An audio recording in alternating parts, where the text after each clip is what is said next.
Hello, my name is Minjung C2 and today I will be doing a presentation on multi-party computations.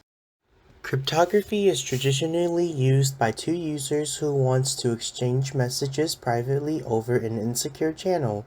Some methods include exchanging public keys with each other, and when the users want to send a message, they would encrypt the message with the other user's public key first, then transmit the message to the other user using an insecure channel. The message is then decrypted by the other user by their private key. In today's age, more advanced cryptography techniques involve multiple users attempting to perform specific computations while keeping their inputs private and the outputs amongst themselves. According to the article Multi-Party Computations, Past and Present by Shafi Goldwasser, multi-party computation is computing any probabilistic function on n inputs in a distributed network where each participant holds one of the inputs, ensuring independence of the input, correctness of the computation, and that no more information is revealed to the participants in the computation can be computed from a coalition of participants' inputs and outputs. Currently, the solution to conduct multi-party computations is for each party to give their inputs to a trusted party, in which the party will then know everyone's inputs. In the situation where parties do not trust another entity, the privacy of each party's input becomes a challenge that needs to be solved. This problem is called the secure multi-party computation problem. There are many applications of multi-party computations, such as e-voting, electronic bidding, joint decryption, etc.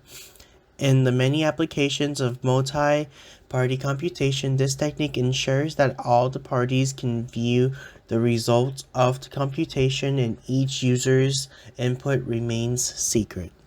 This paper will explain what multi-party computations are, some of its computations for this protocol, as well as presenting a simplified implementation of how multi-party computations work. Suppose three parties, Alice, Bob, and Charlie, wanted to compute the average of their salaries but wanted to keep their individual salaries secret. They would reach out to a trusted outside party and give the salaries to the outside party to compute, then generate the output for them. Multi-party computations aim to design a protocol that can perform the computations securely and correctly without having to rely on an outside party. In this case, all the parties would know the average of their salaries, but nothing more. In addition, there are also various scenarios to consider during the computation, such as whether any party is providing an incorrect input. According to Secure Multi-Party Computation and Trusted Hardware Examining Adaptation Challenges and Opportunities by Joseph L. Choi and Kevin R. B. Butler, the authors explained that the principles of secure multi-party computations are output privacy and the correctness of the output. Some goals that secure multi-party computations wishes to achieve are the option to abort when a dishonest party is detected to protect their information, and fairness in which all parties should receive the output. Parties attempting to violate the securities of multi-party computations are categorized as semi-honest, malicious, or covert. Semi-honest parties wish to compute the output correctly but is curious and tries to reveal the other party's inputs. Malicious parties have the intent to manipulate the output and finding the other party's secrets. Lastly, covert parties may attend the malicious manipulation, but only if they are not caught. Also, malicious parties may be static or adaptive, in which the static parties will corrupt other parties before the computation, and adaptive parties choose which party to corrupt whenever they want during the computation. In the case in which an adversary is involved into the computation of secure multi-party computations, counter techniques are required to prevent malicious or covert parties from manipulating the output. Secure multi-party computations were founded by Yao in the 1980s. The first approach was called Garbolt Circuits, which relied on oblivious transfer. The circuit generator would generate a circuit for a specific computation, then garble the truth table in each gate of the circuit, thereby encrypting the truth tables for all the gates. The garbling is done by randomizing the order of rows in the truth table. And so figure 1 shows the garbled gate, a garbled AND gate within the garbled circuit. The generator sends the garbled circuit and the inputs to the other party, who is given an alternative garbled representation through 1 out of 2 oblivious transfer that the generator does not know which one was given.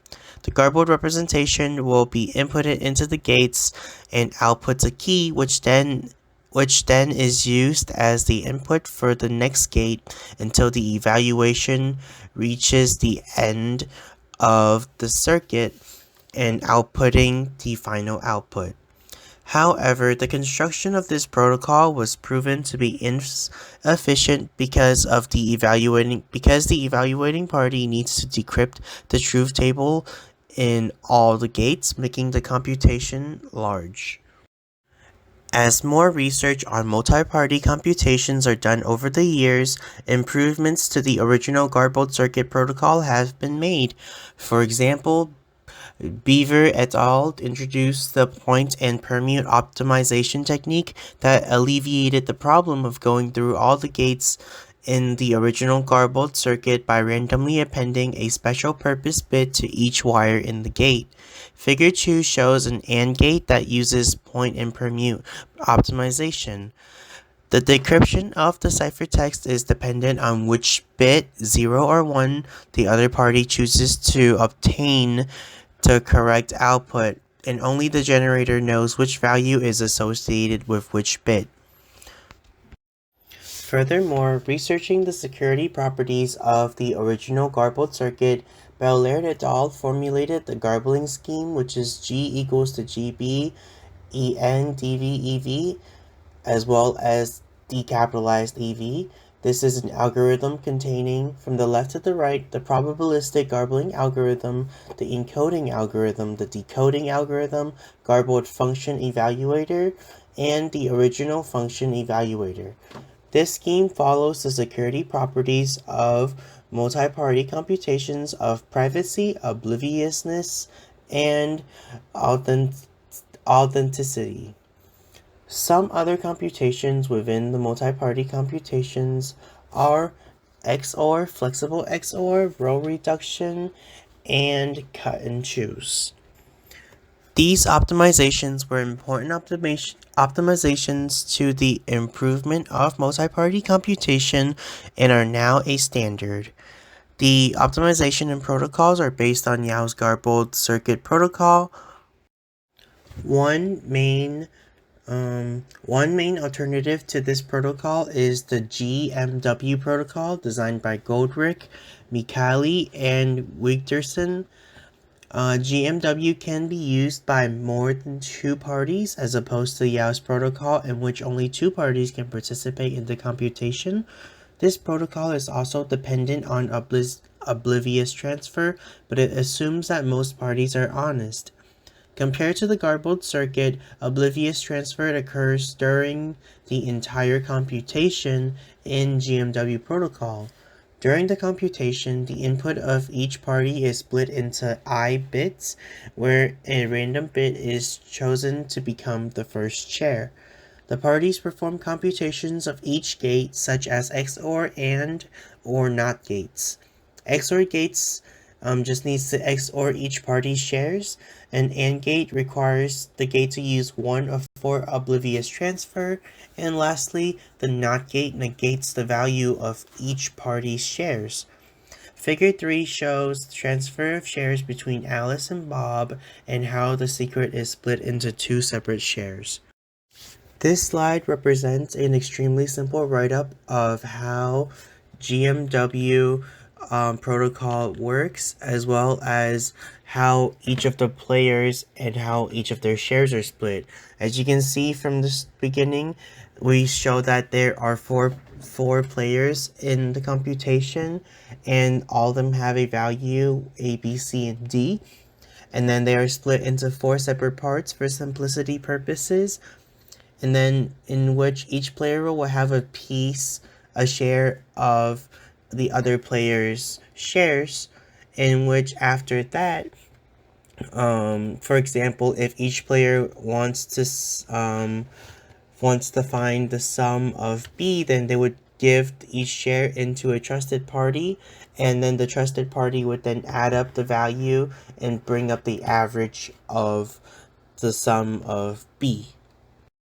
And this here shows the source code of the write-up that I just showed you on the previous slide, in which it's a very simple write-up with randomly distributing a 4 values to the user, and it would be split into 4 shares, in which each of the users would have a share in which they would do the calculations.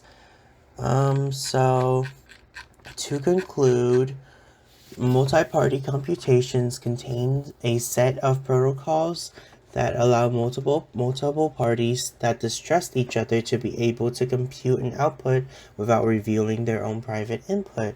However, it is still impractical for real-time computations due to its computational time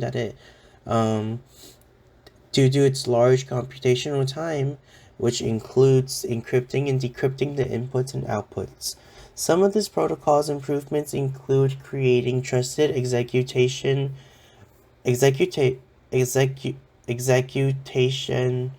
environments so that it can store the decrypted input data and compute the output before encrypting